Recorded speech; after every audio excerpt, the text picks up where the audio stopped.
Now, President Park Geun-hye issued a rare public apology on Tuesday over the state intelligence agency's fabrication of evidence in a North Korean spy scandal. Park Ji-won reports.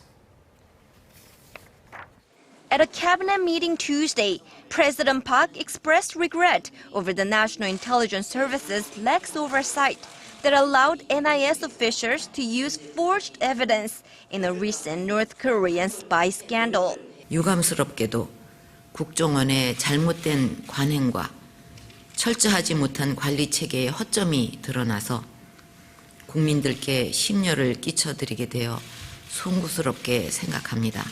Calling on the spy agency to revamp itself completely, President Park then said if the NIS loses the public's trust once again, she will make sure those responsible pay the price.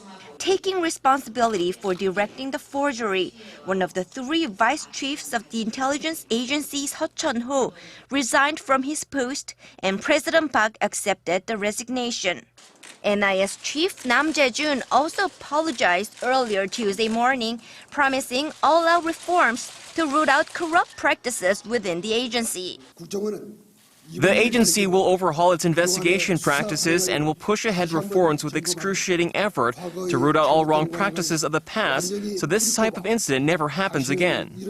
The apology followed the prosecution's announcement on Monday that 2 documents submitted in the recent North Korean espionage case were fabricated by the intelligence agency.